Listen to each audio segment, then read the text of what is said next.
Bismillahirrahmanirrahim. Assalamualaikum warahmatullahi wabarakatuh. Apa kabar anak-anak semuanya? Kelas 3 SD ITS Sabil Huda. Alhamdulillah, kita kembali bertemu dalam pembelajaran, masih dalam pembelajaran daring ya nak. Semoga semuanya tetap semangat untuk mengikuti pembelajaran kita di kelas 3 ini.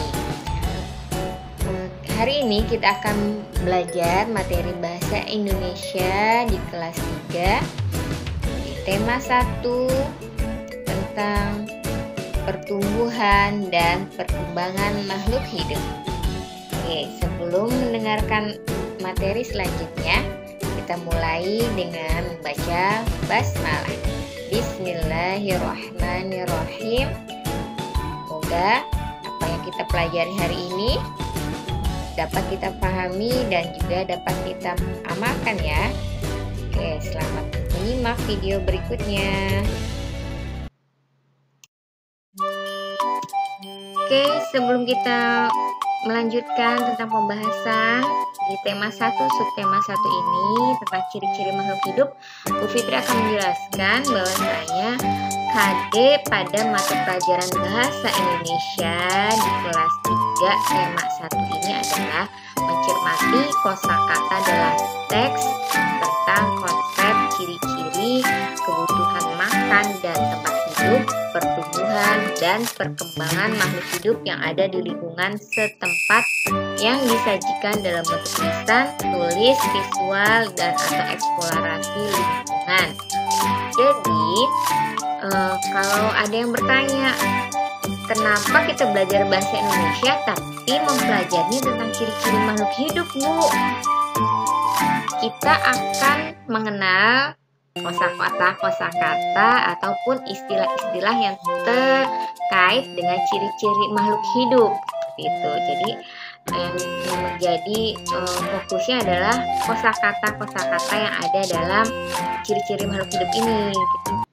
Ciri yang pertama tentang makhluk hidup adalah makanan. Semua makhluk hidup pasti membutuhkan makanan ya. Hewan membutuhkan makanan, tumbuhan membutuhkan makanan, manusia juga membutuhkan makanan. Apa fungsi makanan bagi makhluk hidup tersebut? Ternyata fungsi makanan bagi makhluk hidup adalah sebagai sumber energinya untuk beraktivitas, untuk tumbuh kembangnya, dan juga untuk memperbaiki sel yang rusak. Oleh karena itu, kenapa dokter seringkali menyarankan pada saat seseorang sakit, makan yang cukup, makan yang banyak ya agar cepat sehat. Agar tadi makanan yang masuk ke dalam tubuh kita itu bisa memperbaiki sel-sel yang sedang sakit, kemudian melawan virus-virus yang masuk dalam tubuh sehingga badan kembali sehat dan dapat beraktivitas kembali. Ya, hanya tetap semangat yang sedang sakit. Ayo makan. Kita niatkan untuk kembali sehat, kembali bisa beraktivitas dan beribadah. Nah, makanan yang Allah berikan itu harus dimanfaatkan dengan sebaik-baiknya. Dalam Islam ada aturan makan. Makanlah saat lapar dan berhenti sebelum kenyang. Dan juga makanlah makanan yang halal dan thayyib atau yang baik. Bukan sembarang makanan, tapi cari makanan yang halal dan juga baik. Ya. Bagaimana tumbuhan makan? Nah, kita lihat tumbuhan dapat mendapatkan makanannya menyerap air dari dalam tanah untuk akar-akarnya, dan juga dari bagi tumbuhan yang memiliki zat hijau daun, mereka dapat memproses atau membuat makanannya sendiri melalui proses fotosintesis. Kita melihat tumbuhan ini, ya apa ya namanya ya? Putri malu. Coba kita perhatikan perbedaan antara tumbuhan yang tidak disentuh dengan yang disentuh. Jadi ada perbedaan ya. Pada saat tidak disentuh daunnya mengembang, sedangkan pada saat disentuh dia akan menguncup. pergerakan pada makhluk hidup ini dibagi menjadi dua. Contoh pada kedua primal ini adalah contoh dari gerak pasif.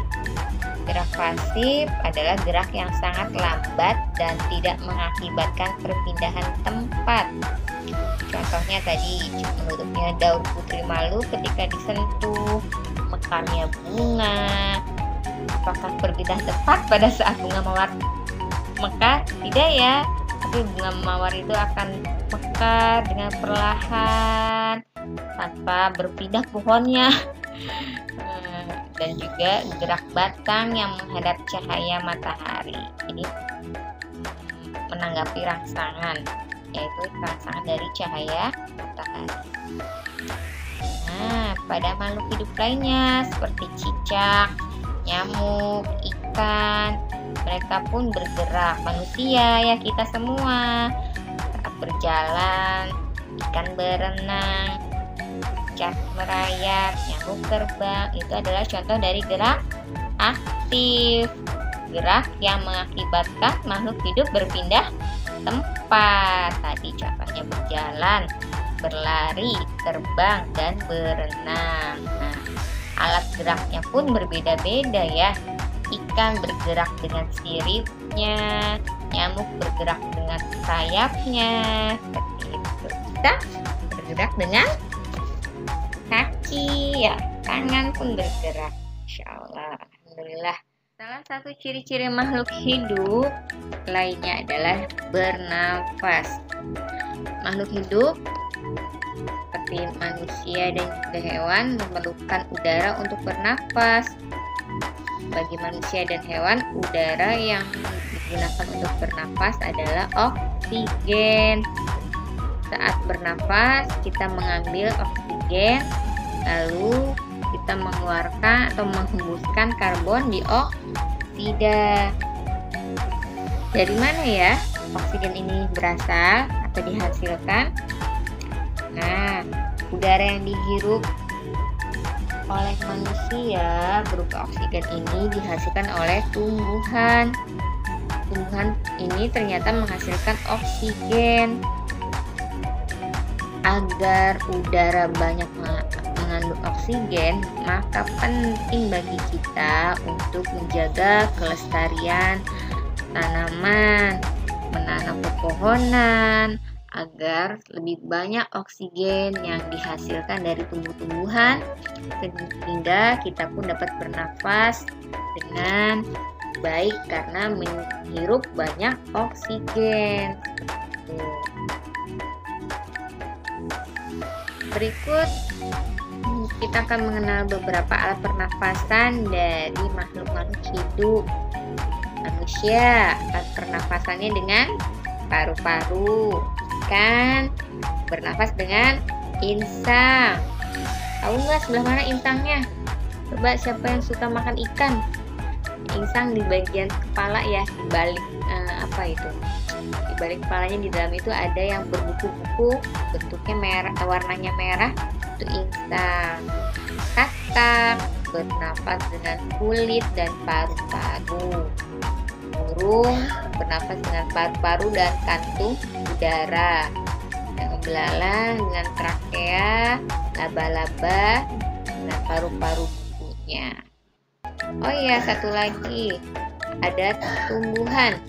Tumbuhan bernafas dengan stomata atau mulut daun. Itu beberapa pernafasan dari makhluk hidup. Selanjutnya adalah tubuh. Setiap makhluk hidup akan mengalami pertumbuhan dari kecil menjadi besar ya. Tumbuh artinya bertambah ukuran tinggi dan juga beratnya. Coba kalian perhatikan foto kalian mulai dari sejak bayi ataupun mulai dari sejak dalam kandungan. Ada mungkin yang masih ada USG atau punya adik bayi, pernah melihat foto USG-nya ya. Sampai sekarang bertambah berat, bertambah tinggi. Itulah namanya tubuh yang bertambah tinggi dan beratnya. Pada hewan juga berlaku pertumbuhan ini. Contohnya ayam.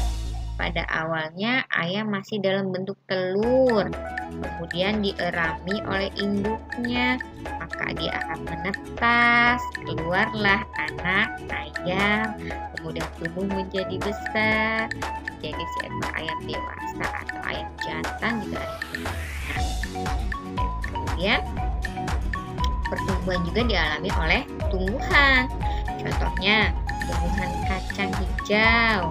Pada awalnya hanya berupa biji kacang hijau, lalu muncul akar, muncul batang, sedikit daun ya, yang kemudian tumbuh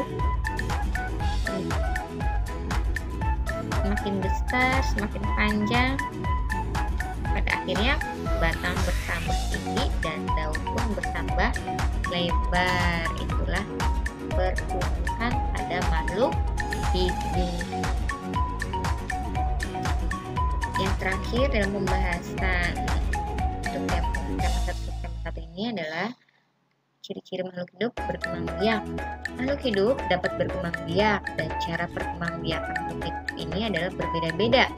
Ada yang berkembang biak dengan cara melahirkan seperti kucing pada gambar ini. Ada juga yang berkembang biak dengan cara bertelur seperti ayam. Berkembang biak adalah kemampuan makhluk hidup untuk menghasilkan keturunannya. Jadi menghasilkan anak keturunan yang baru dari sang ibu. Tujuannya adalah untuk melestarikan keturunannya agar tidak punah dan juga bertambah jumlah generasinya. Dan karena itu kita harus bersyukur karena kita sudah dilahirkan ke dunia ini. Sehingga dengan rasa syukur itu kita manfaatkan nikmat usia yang Allah berikan dengan memperbanyak berbuat kebaikan.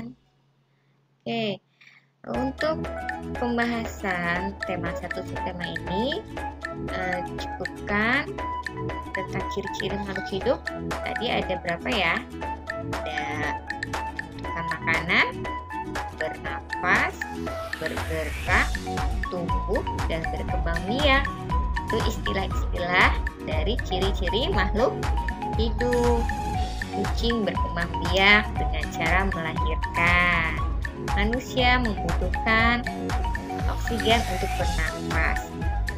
Kata yang kita kenal dari ciri-ciri makhluk hidup ya adalah kalian anak-anak soleh-solehah semuanya membuat kalimat berdasarkan kata-kata berikut. Ada kata berkembang biak, makan, tumbuh, bernafas, dan bergerak. Jadi ada 5 kata, kalian buat 5 kalimat. Contoh tadi dengan berkembang biak. Contoh kucing berkembang biak dengan cara melahirkan. Nah, itu contoh kalimatnya. Silakan kalian buat lagi kalimat dari kata makanan, buat kalimat dari kata tumbuh, dari kata bernafas, dan juga bergerak. Ingat, dalam penulisan kalimat harus sesuai dengan aturan penggunaan dan ejaan huruf besar yang benar ya, seperti yang sudah kalian pelajari di kelas 2. Semoga apa yang sudah Bu Fitri jelaskan dapat mudah dipahami, dan jangan lupa untuk kemudian mengerjakan tugasnya. Terima kasih telah menyimak video pembelajaran materi Bahasa Indonesia. Assalamualaikum warahmatullahi wabarakatuh.